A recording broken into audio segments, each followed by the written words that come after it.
பாலும் தெளிதேனும் பாகும் பருப்பும் இவை நான்கும் கலந்துனக்கு நான் தருவேன். கோலம் செய் துங்கக் கரிமுகத்து தூமணியே, நீ எனக்கு சங்கத்தமிழ் மூன்றும் தா. சிவாய நம. மாணிக்கவாசக பெருந்தகை திருச்சதகத்தில் கைமாறு கொடுத்தலில் தொடர்ந்து பாடுகிறார்.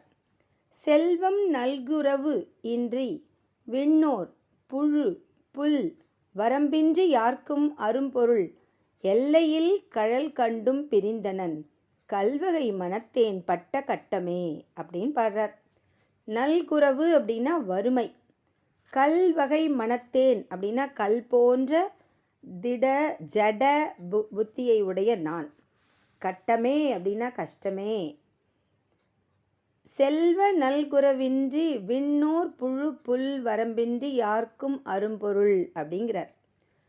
சுவாமி சிவபெருமான், மகேஸ்வரன், பரமேஸ்வரன், தில்லை நடராஜர் என்ன செய்வாராம்? செல்வம் அப்படின்னா செல்வர்களுக்கு இடையிலும், நல்குரவு இன்றி விண்ணோர், நல்குரவு இன்றினா நல்ல காசு இல்லாதவங்க, வறியவர்கள், வறுமை கோட்டின் கீழ் வாழ்பவர்களுக்கும், விண்ணோர் அப்படின்னா தேவர்களுக்கும், புழு புல் வரம்பின்றி புழு போன்ற அற்ப உயிர்களான அக்ரிணைக்கும் புல் போன்ற தாவரங்களுக்கு எல்லாத்துக்குள்ளேயும் யார் இருக்காரு? சிவ சைத்தன்யம் இருக்கு. எப்படி இருக்கு? அதுவும் பாகுபாடின்றி இருக்கிறது, சமமாக இருக்கிறது. எல்லா ஜீவன்களிடமும் சிவபெருமான் குடியிருக்கிறார். ஆனால் நம்ம சாதாரணமான மனிதர்களாக பிறந்து வளர்ந்துட்டுருக்கோம் இல்லையா? சிவனின் அருள் இன்னும் பெறாமல் இருக்கிறவங்க, இவங்க உயர்ந்தவங்க, இவங்க தாழ்ந்தவங்க, இவங்க உயர் ஜாதியினர், இவர் தாழ்ந்த ஜாதியினர், இவர்கள் ரொம்ப பணத்தில் வளமானவர்கள், இவர்கள் வறுமையானவர்கள், வறியவர்கள் அப்படின்லாம் பேதம் பிரித்து பிரித்து பார்ப்பாங்க. ஆனால் சிவபெருமானின் அருள் பெற்றவர்கள் புரிஞ்சுக்குவாங்க, உணர்ந்துக்குவாங்க. என்னென்னு, இந்த உலகத்தில் ஜனிச்சிருக்கிற எல்லா உயிர்களுமே சிவபெருமான் உள்ள இருக்கார், அவருடைய அருள் எங்கும் நீக்கமர நிறைந்திருக்கிறது அப்படிங்கிறத யார் புரிஞ்சுப்பாங்களாம்? சிவன் அருள் பெற்றவர்கள் புரிஞ்சு கொள்வாங்க. அப்படிப்பட்ட சிவபெருமான் யாரு? அரும்பொருள். எல்லாருக்கும் ஈஸியாக கிடைக்க முடியாத ஒரு அரிய அரும்பொருள். அவர் ஒரு பரம்பொருள் அப்படின்னு சொல்கிறாங்க. எல்லையில் கழல் கண்டும் பிரிந்தனன் அப்படின்னா எல்லை இல்லாதவன். எல்லை இல்லாதவன்னா என்ன? அகண்டு விரிந்தவன். அவனுடைய சொரூபம் எப்படி இருக்கும்? அகண்டு இருக்கும், விரிந்திருக்கும், அப்படி எல்லா திசைகளிலும் பரவி இருக்கும், நீக்கமர நிறைந்திருக்கும். அப்படிப்பட்ட சொரூபத்தை நான் என்ன பண்ணேன்? கண்டும் பிரிந்தனன். நான் பார்த்தனே, கண்ணால் பார்த்தனே, இரு கண்களால் அவனை பார்த்தேன், அவனுடைய திருவடி தீட்சை பெற்றேன், எவ்வளோ பெரிய அழகான உபதேசம் அளித்தான்.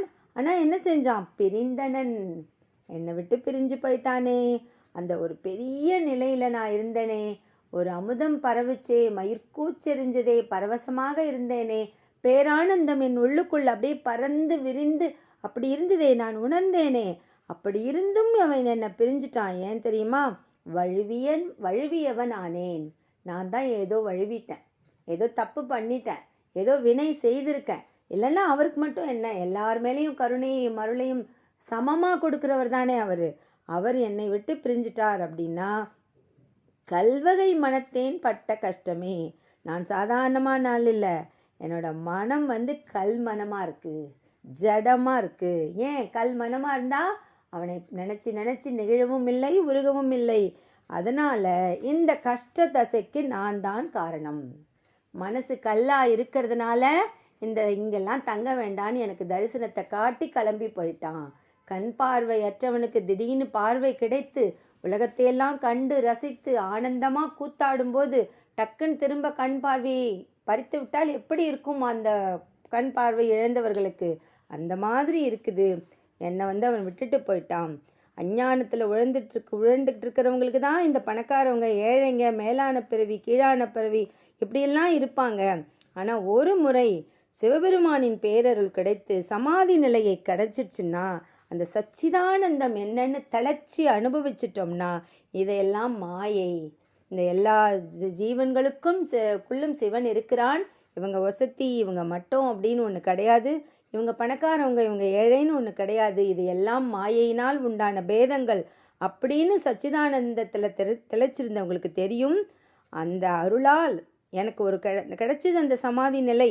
ஆனால் என்னாச்சு, டக்குன்னு என்னை விட்டு போயிடுது. ஏன்னா என் மனசில் குறைபாடு இருந்திருக்கு அப்படின்னு மனசு வருந்தி தவிக்கிறார். பெற்ற அழகான பேற்றினை காப்பாற்றாமல் போய்விட்டமே அப்படின்னு என்ன கைமாறு செய்தால் அது திரும்ப கிடைக்கும்னு ஏங்கி தவித்து நெக்குருகி அழுது பாடுகிறார் மாணிக்கவாசக பெருந்தகை.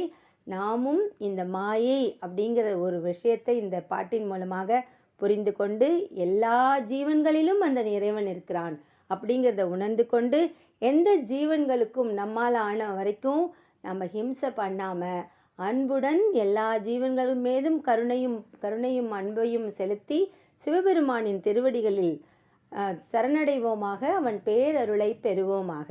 திருச்சிற்றம்பலம், திருச்சிற்றம்பலம், திருச்சிற்றம்பலம்.